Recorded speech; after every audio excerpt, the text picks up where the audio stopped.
Ei, me fala uma coisa, será que o aborto é uma questão bíblica ou uma questão sociológica, medicinal ou jurídica?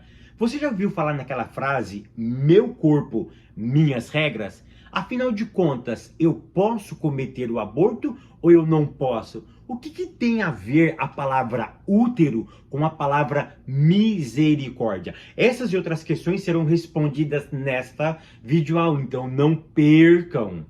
A paz, queridos, que bom estarmos aqui novamente no nosso programa semanal da Escola Bíblica Dominical para darmos sequência à nossa série de estudos bíblicos baseado no tema A Igreja de Cristo e o Império do Mal. Para quem não me conhece, eu sou o pastor Fábio Segantin. Se você é novo aqui no nosso canal, não perca essa oportunidade, porque aqui do lado tem um botãozinho vermelho, clica nele e se inscreva, porque toda semana temos vídeo novo aqui no nosso canal. E se você for um inscrito, o YouTube vai lhe avisar quando eu postar algo novo no nosso canal. E não esqueça também de curtir esse vídeo, de deixar o seu comentário e de compartilhar, porque isso é muito importante para nós. Vamos lá?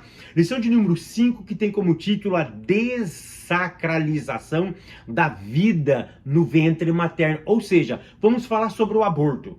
E a leitura bíblica em classe se encontra no Evangelho de Lucas, capítulo 1, do verso 26 ao verso 33, e depois pulamos para o verso 39 até o verso 45. O meu conselho é que você leia todo o capítulo 1 do Evangelho de Lucas. Por quê? Porque aqui é tratado o nascimento de Cristo. E para nós falarmos sobre o aborto, eu parto do princípio da concepção da vida, da geração do maior ser humano que já existiu nesse planeta Terra, chamado Jesus de Nazaré. Então nós vamos ver a partir dele a ideia do aborto. E eu vou analisar também com vocês aqui o conceito no hebraico da palavra ventre. Sabe o que tem a ver? Espera um pouquinho que você vai surpreender com a ideia do ventre, com a ideia do útero, com a ideia do aborto. Então o que você precisa entender aqui é o seguinte: nós vamos partir do princípio de Jesus e depois nós vamos contextualizar o aborto, se pode ou não pode. Meu corpo, minhas regras, será que isso é bíblico ou antibíblico? Tópico primeiro, a concepção de Cristo. Ponto 1, o nascimento de Jesus. Olha o que diz Lucas capítulo 1 e o verso de número 31. E eis que em teu ventre conceberás e darás à luz a um filho, e porás o seu nome Jesus. Agora olha o que diz Lucas 1, verso 35. Descerá sobre ti o Espírito Santo e o poder do Altíssimo te cobrirá. Ou seja, o nascimento de Cristo, ele nos aponta alguns princípios. Primeiro princípio, a sacralidade da vida. A vida é algo sagrado. Mas o ponto principal é aonde vai se dar, aonde vai acontecer essa conexão entre o céu e a terra, entre o Deus e o humano. Justamente acontece no ventre. É aqui que está o segredo. O ventre é um ponto de conexão entre os céus e a terra, entre o divino e o humano. É no ventre que vai acontecer o maior milagre da história. Deus se tornando, ou Deus se fazendo homem. Tão verdade é que em Lucas capítulo 1, verso 31, a Bíblia diz, eis que em teu ventre, ou seja, ele está indicando um lugar onde o céu vai se encontrar com a terra, onde o divino e o humano vão se encontrar. E ali vai acontecer o milagre da vida, o milagre da encarnação. E aí o texto, lá no verso 35, diz o seguinte, e descerá sobre ti. Eu gosto muito dessa interpretação, que aonde o Espírito Santo ia descer em Maria, eu gosto muito da leitura que o Espírito Santo desceria dentro do ventre de Maria. O ventre de Maria seria totalmente envolvido pelo Espírito Santo. Alguns teólogos vão dizer que ali seria uma espécie da eternidade. Os céus estaria ali para a formação do divino. O que vale salientar aqui é o lugar aonde o Filho de Deus iria se tornar homem, no ventre. É tão interessante que a palavra útero, ou a palavra ventre, ou a palavra madre em hebraico é reham. Reham significa ventre, significa madre, significa útero. E a palavra reham vem da palavra raham. Raham significa amor profundo, significa ter misericórdia de alguém, significa compaixão, proteger. Então olha que interessante, no hebraico não tem vogais. E eu vou colocar aqui como que se escreve reham e como se escreve raham. É a mesma construção. A ideia que nós aprendemos aqui é o seguinte: aonde a vida está sendo gerada, aonde o milagre está acontecendo, aonde a divindade e o humano se encontram, é um lugar amoroso. Ou seja, aonde o ser humano vai ser gerado, é um lugar aonde ele precisa ser cuidado, amado, protegido. Esse lugar chamado ventre é o lugar da proteção, porque ali ele está indefeso, incompleto, em desenvolvimento. Aqui ele precisa de cuidados. No ventre ele precisa ser amado, ele precisa ser amparado, ele precisa ser vigiado, ele precisa ser protegido. De quem? Dos ataques externos. Então o ventre, que é o reham, é o lugar do raham, é o lugar do amor, é o lugar da proteção. É um lugar onde ele se sente completamente seguro, porque ele está indefeso. Ele não consegue gritar com o outro. Ele não consegue dizer para o outro: ei, vai embora. Ele não consegue se autodefender. Ele precisa de uma ajuda externa. Ele precisa de um amor profundo, de uma outra pessoa. Ele é completamente indefeso e independente. Por isso que o ventre é um lugar sagrado. É um local intocável. É por isso que Jesus é colocado neste lugar. E nesse lugar desce ali o Espírito Santo para protegê-lo, para mostrar para nós, isso é uma teoria que eu gosto muito dessa teoria, que os céus é uma espécie de céu naquele lugar. Então, quando uma mulher ela está gestando, ela concebe um filho, ela precisa de uma maneira assim muito simplória de proteger esse menino. E o aborto é uma espécie de inimigo. O aborto é uma espécie de ladrão, de um assassino. É um agente externo que de alguma maneira pode invadir aquela vida indefesa. É por isso que Jesus foi colocado dentro do ventre. Então, com a descida do Espírito no ventre de Maria, estava dizendo o quê? Que aquele lugar é um lugar sagrado. É onde a vida acontece. Ponto 3. A bênção do nascimento. É tão interessante que é ali que a vida acontece. Olha o que diz o livro de Eclesiastes, capítulo de número 11 e o verso de número 5. Assim como não sabes qual o caminho do vento, nem como se formam os ossos no ventre da que está grávida, também não sabe as obras que Deus faz em todos os lugares. Vocês observam o que o texto está querendo dizer? O texto está nos informando que o ventre é um lugar inexplicável. Ou seja, não conseguimos entender como a vida realmente acontece naquele lugar. É um lugar inexplicável. O ventre é um lugar inexplicável. E aonde inicia-se a vida humana? No ventre. Ou seja, o filho é gerado no ventre. E cá entre nós, sabe o que significa a palavra ben? A palavra ben em hebraico é filho. E a palavra ben é duas letrinhas em hebraico. É o bet e o nun. Bet em hebraico significa casa, significa tenda ou família. O nun em hebraico significa semente, descendência. Ou seja, A ideia do filho é aquele que vai dar sequência dentro da casa. É aquele que vai dar continuidade à construção da casa. Tem outros que vão dizer que filho significa literalmente alegria dentro da casa. Ou seja, eu preciso proteger um lugar onde a descendência vai acontecer e onde a alegria está acontecendo. Então, por isso que eu preciso proteger esse lugar. Esse lugar não pode ser profanado, como estão tentando profanar este lugar. Tópico segundo, a cultura da morte. Ponto 1, o projeto ideológico. O que é a cultura da morte? É uma tentativa sociológica, jurídica, medicinal, de diminuir ou de atentar o sagrado da vida. Por alguns viés. Por exemplo, quais viés, Fábio? O problema, um dos viés, vou dar apenas 2 aqui, o problema da eugenia.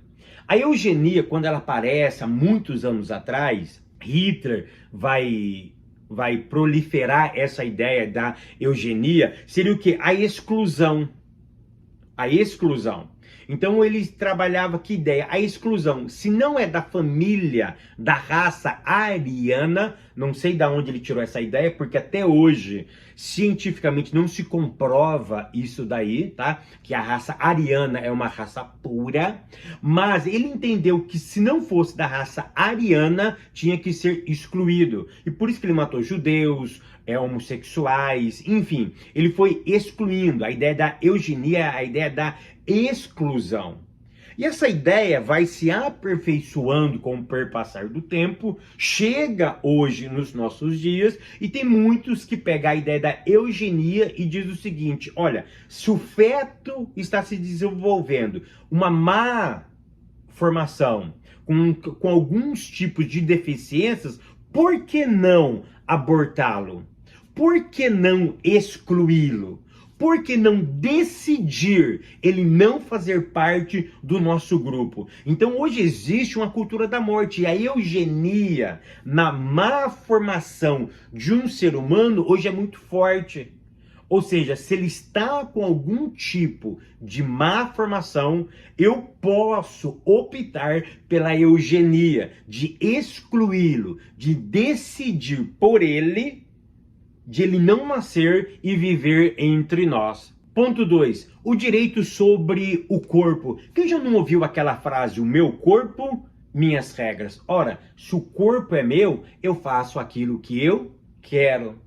E partindo desse pressuposto, tem várias práticas da vida baseadas justamente nesse princípio. Meu corpo, minhas regras. Eu faço o que eu quero. Eu como do jeito que eu quero. Eu faço sexo do jeito que eu quero. Eu me tatuo. Ou seja, eu faço do meu corpo aquilo que eu quero. Porque se ele é meu, as regras são minhas. E trazendo isso somente para o aborto, porque eu poderia trazer para várias áreas da vida, para a sexualidade, para sexo, para comida, para uma vida saudável, mas trazendo isso para o aborto, isso é muito forte nas meninas hoje. Se o corpo é meu, quem decide o que eu faço do meu corpo sou eu. É uma tal ou uma falsa liberdade. Essa semana eu vi um vídeo, eu já tinha ouvido essa ideia, mas reforçou essa semana quando eu vi um vídeo de um filósofo afirmando o que é liberdade.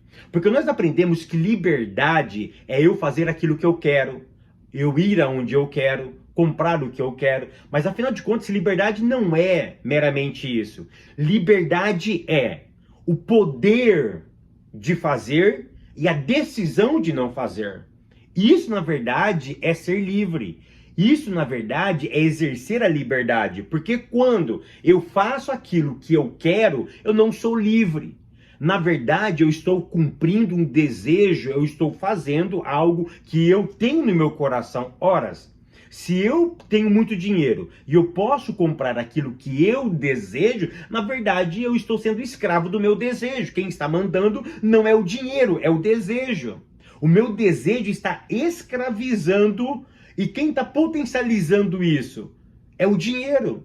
Então, olha que interessante, o que é liberdade? É a capacidade de fazer e eu decido não fazer. Então, meu corpo e minhas regras é antibíblico. Por quê? Primeiro ponto, porque nós devemos estar dominado pelo poder da cruz. Olha o que Paulo diz em Gálatas, capítulo 2, verso 20. Estou crucificado com Cristo e já não vivo eu, mas Cristo vive em mim. A vida que agora vivo no corpo, vivo na fé do Filho de Deus, que me amou e a si mesmo se entregou por mim. Você consegue entender que Paulo foca que a vida que ele vive no corpo, o que ele está enfatizando? A vida diária, a vida no cotidiano, a vida na escola, no trabalho, na faculdade, dentro de casa, com os amigos, a vida que ele vivia no corpo, as atividades que ele estava fazendo, tinha que ser pautada pelo Cristo da cruz. Então eu não posso fazer do meu corpo o que eu quero, porque existe alguém que domina sobre mim. E esse alguém é o próprio Senhor Jesus Cristo. E olha o que Paulo diz também sobre, lá na carta de Paulo aos Coríntios, no capítulo 6, e no verso de número 13, ele diz que nós somos templos do Espírito Santo. E se eu sou o templo do Espírito, e se o Espírito mora dentro de mim, as regras não são minhas. As regras são dele, porque templo fala de casa, fala de organização. Fala de uma instituição organizada, não bagunçada, que tem regras, que tem leis, regida por uma outra pessoa, porque esse templo não é meu, esse templo é dele. E as regras quem dá é ele, não sou eu que faço as regras do meu corpo. Então por isso que essa doutrina, meu corpo, minhas regras, é antibíblica. Nós não temos autonomia para fazer aquilo que nós queremos do nosso corpo. O que nós temos direito é de fazer aquilo que ele nos permite, porque afinal de contas isso é ser livre, é a capacidade de fazer, mas eu não decido fazer, eu escolho não fazer. Quando eu tenho essa praticidade da vida, então realmente eu estou vivendo a plena liberdade. Ponto terceiro, a prática do aborto. Aqui você precisa entender o seguinte, lá no livro do Êxodo, capítulo 21, do verso 22 ao verso 23, era proibido a mulher grávida cometer ou provocar nela o aborto. Ou qualquer outra pessoa que provocasse o aborto nela sofreria altas consequências. A Bíblia também proíbe, no livro do Êxodo, capítulo número 20, e no verso de número 13, o sexto mandamento. Qual que é? Não matarás. Mas olha para mim com carinho. Na verdade não é matar. A verdade é não assassinarás, porque existe diferença entre matar e assassinar. Olha que interessante, eu pego o meu carro e eu estou dirigindo o meu carro.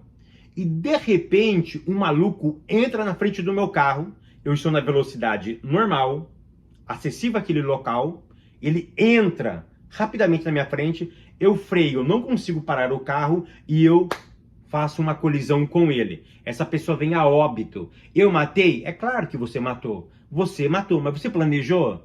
Você saiu de casa pensando, hoje eu vou matar uma pessoa? É claro que não. Isso daí que é a diferença entre matar, de forma bem simples, tá? De forma bem simples, o matar e o assassinar. O assassinar é quando você planeja, quando você decide, quando você arquiteta matar alguém. Então é isso que eles chamam de assassinar. A Bíblia proíbe essa maquinação. A Bíblia proíbe esse planejamento. E o aborto é um planejamento. O aborto é um assassinato. Deus proíbe veemente o assassinato. Se eu planejo, eu não quero esse menino, por causa disso, não importa a razão que você dá. Quando você toma essa decisão de matar, de tirar, de promover a eugenia, a exclusão, a decisão é tua. De tirar esse menino de dentro de você e permitir que ele não viva entre nós, você está cometendo o sexto mandamento. Você está sendo um assassino. Tópico terceiro, a sacralidade da vida. Ponto 1, a vida é inviolável. Por que ela é inviolável? Porque o fôlego da vida veio dele. Gênesis 2, verso 7, e soprou nas suas narinas o fôlego da vida. Então, por que a vida é inviolável? Porque o fôlego vem dele. Se foi ele que fez, se o fôlego vem dele, eu não posso tocar numa criação dele. Por isso que a vida é inviolável, porque ela parte dele. O que está dentro de nós é partícula dele. Então a vida é inviolável porque o fôlego veio dele. E se o fôlego veio dele, somente ele tem o poder, a autoridade de retirar o seu fôlego. E quando ele retira o fôlego dele, de nós, acontece aquilo que nós chamamos de morte. Um outro ponto, quando começa a vida, Fábio? Presta atenção, eu não preciso ser médico, eu não preciso observar a ciência, porque a Bíblia, ela nos orienta aonde começa a vida. A vida, ela começa no embrião. Ou seja, a partir do momento que a semente apareceu, já tem vida. E aí eu não posso detectar se é 1, 2, 3, 4, 5 dias, um mês, não importa. A Bíblia vai nos informar, e aí tem um texto muito lindo que eu gosto muito, que é o Salmo 139, do verso 13 até o verso 16, aonde Davi fala sobre a vida. Como que Deus via ele? Ainda informe. Ou seja, na sua formação, no primeiro momento em que acontece a concepção, aonde o sobrenatural faz o natural, aonde acontece a vida, o ser humano já existe. E a Bíblia vai dizer, e é tão complexo isso, que a Bíblia vai nos informar que Deus viu ainda informe. Ou seja, enquanto estava no processo. E a Bíblia usa a expressão em cada dia em que eu era formado, Deus estava me vendo. Ou seja, não importa se não tem braço, não importa se não tem ainda o coração, não importa, a vida foi concebida, é obra e graça de Deus. Então a vida, ela é intocável. E ponto terceiro, a posição cristã. Querido, com todo respeito a qualquer tipo de ideologia, negar a sacralidade da vida é profanar o seu Criador. Se eu olho para o aborto e eu aplaudo o aborto, eu apoio o aborto, eu estou profanando aquele que fez a vida. Eu estou dizendo para ele que o que ele fez não é relevante. Eu estou profanando o ventre, porque o ventre é o lugar de cuidado, é o lugar de carinho, é o lugar onde o indefeso é protegido. Aplaudir o aborto é aplaudir o assassino e profanar o indefeso. É olhar para o indefeso e dizer para ele, bem feito. Você não merece estar entre nós. É desvalorizar, é profanar o nome de Deus. Que Deus possa nos guardar, o nosso coração, a nossa mente, desse princípio e lutar para que a vida continue existindo. Porque quem deu foi Ele, e somente Ele tem o direito de tirar a vida de nós. Que o Eterno continue te abençoando, te prosperando. Eu te espero no próximo vídeo, querendo Deus.